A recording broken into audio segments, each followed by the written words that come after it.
Pernah kebayang nggak sebuah konflik yang terjadi ribuan kilometer dari sini, di Timur Tengah, tiba-tiba bikin dua negara raksasa panik dan lari minta tolong ke Indonesia? Gimana ceritanya? Nah, hari ini kita akan bedah tuntas gimana krisis pasokan global ini justru membuka peluang triliunan rupiah yang ternyata super rumit bagi Indonesia.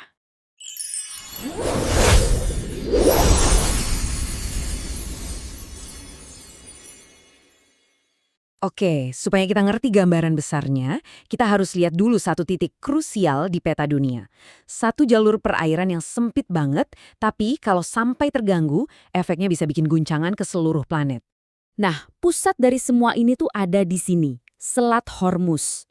Coba deh bayangin, selat ini tuh kayak jalan tol super sibuknya ekonomi dunia. Sebagian besar komoditas paling vital di planet ini harus lewat sini setiap harinya.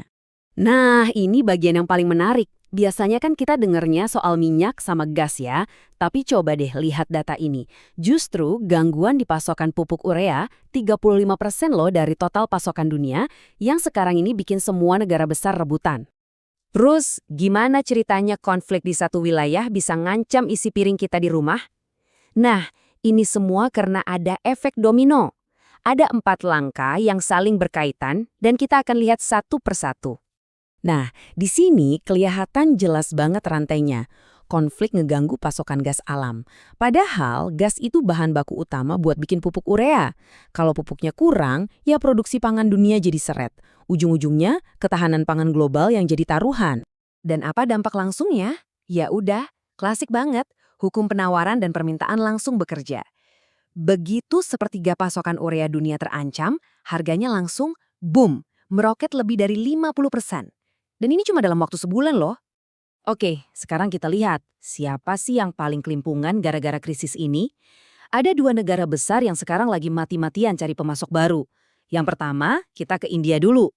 Coba bayangin deh, tugas buat ngasih makan 1,4 miliar penduduk. Itu bukan main-main. Buat India, pupuk itu bukan lagi sekedar komoditas dagang, tapi udah jadi isu keamanan nasional. Krusial banget. Dan angka-angka ini nih yang bikin mereka pusing 7 keliling. Mereka butuh 39 juta ton pupuk setahun, tapi stok yang ada cuma 18 juta ton. Artinya apa? Ada lubang sebesar 21 juta ton yang harus ditambal secepatnya.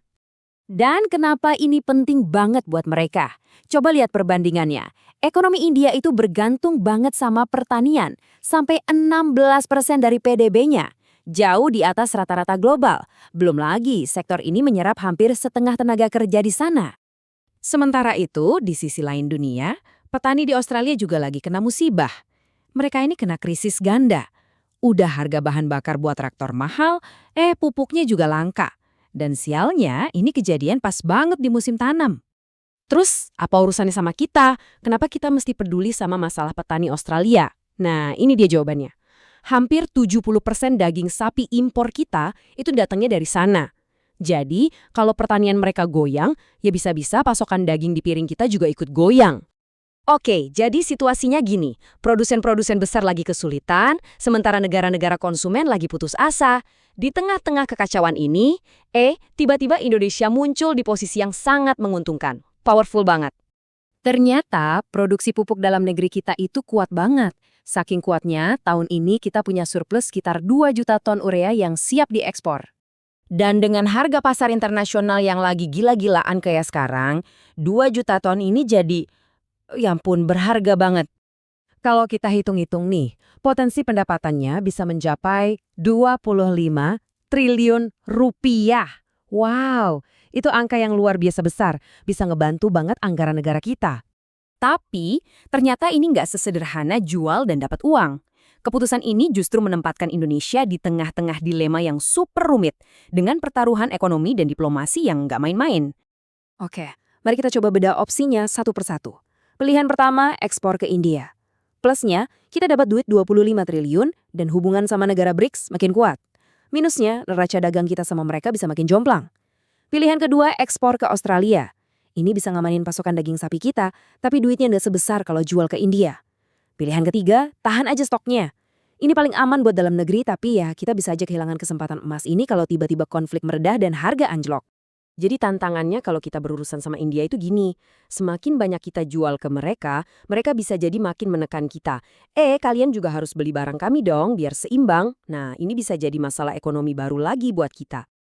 Terus kalau kita cuekin Australia, risikonya apa? Nah, ini dampaknya langsung banget ke konsumen di Indonesia. Harga daging bisa meroket atau bahkan barangnya susah dicari. Sesimpel itu, tapi ngena banget.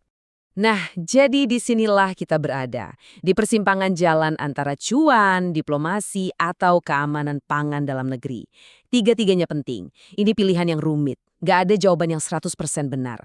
Kalau Anda yang jadi pengambil keputusan, kira-kira langkah mana yang bakal Anda ambil?